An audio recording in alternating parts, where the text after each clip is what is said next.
इस समय हमारे साथ पूर्णिया से सांसद पप्पू यादव जुड़ रहे हैं। पप्पू यादव जी, बहुत बहुत स्वागत है आपका। बिहार में जब चुनाव होते हैं तो हमेशा सबसे पहली चर्चा जातियों की चल निकलती है। जाति में बटेगा बिहार या धर्म में बटेगा बिहार, इन सारी चीजों को लेकर चर्चा एक बार फिर दिख रही है। पर क्या इस बार बिहार का चुनाव विकास पर हो सकता है? हमें तो नहीं लगता इस देश में कभी विकास पे चुनाव होगा, न कभी हुआ। मनमोहन सिंह जी के समय एक बार विकास की बात आई थी।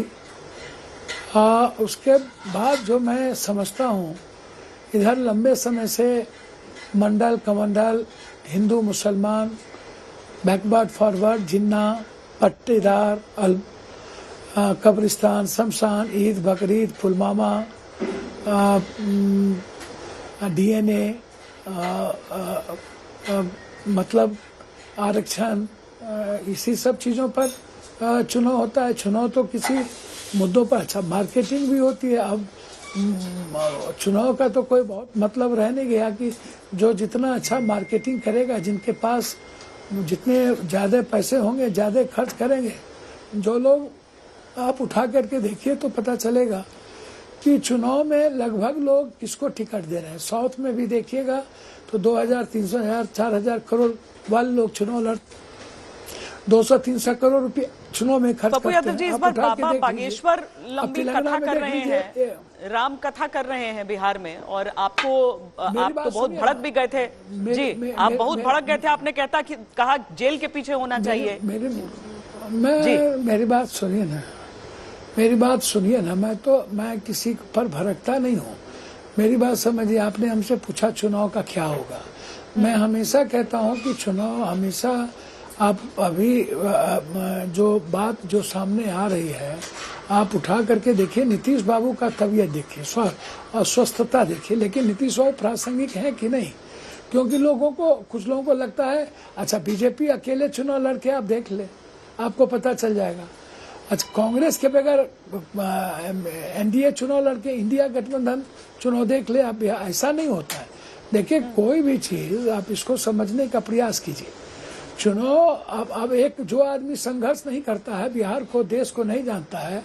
अब अरविंद केजरीवाल जी बिना संघर्ष किए आए और मार्केटिंग हुई, 2014 में आए और लंबे लंबे सपने दिखाए और गायब हो गए। इसी तरह आप उठाइएगा तो आप उसको पता चलेगा कि आजकल तो खैरात पे, लोक लुभाना पे, 2500 पे, 5000 पे, मैया बहना बेटा बाप योजना, वाईफाई फ्री, पैन फ्री, बस फ्री, वाईफाई फ्री। अब तो बिना फ्री के आप मुद्दों पर, यदि मुद्दों पर और व्यक्ति पर चुनाव होता तो इन फ्री की क्या जरूरत पड़ती? नहीं, आप सुनिए ना, आपने पप्पू यादव जी, आपने जवाब नहीं दिया बाबा बागेश्वर के मुद्दे पे। बहुत खूब उनके बारे में बहुत अलग अलग चीजें कही जा रही हैं, और वो कहते हैं कि वो हिंदुओं को एकजुट करने के लिए केवल आए हैं बिहार। सुनिए जी,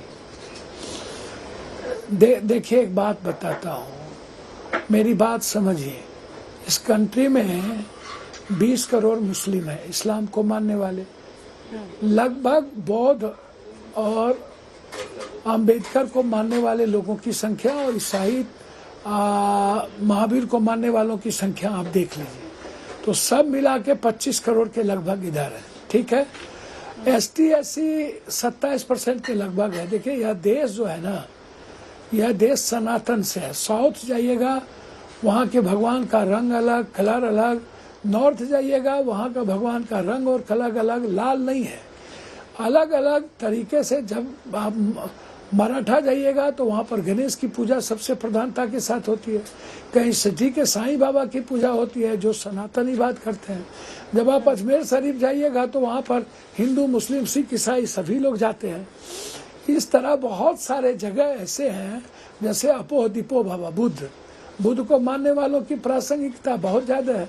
हम बुद्ध को मानते हैं, हम आनंद मार्गी हैं, हम आनंद मूर्ति जी को मानते हैं। बाबा नाम केवलम, जो आप जानते हैं, साइंटिफिक और स्पिरिचुअल फिलॉसफी पर उनका दर्शन है।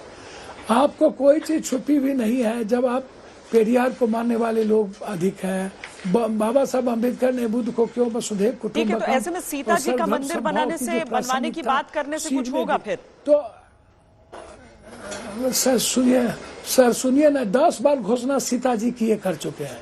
इनके बारे में देखिए, जो ये तो अपने कहते हैं कि जुमला है। वाल्मीकि की रामायण की रचना वाल्मीकि ने किया, तो वाल्मीकि का भी मंदिर बनाइए ना। सीता का तो हम लोग बना लेंगे, हमारी ताकत है, हमारी नैसर्गिक ऊर्जा है। सीता का मंदिर तो पहले बनना चाहिए था। शिव का मंदिर क्यों नहीं बना भाई?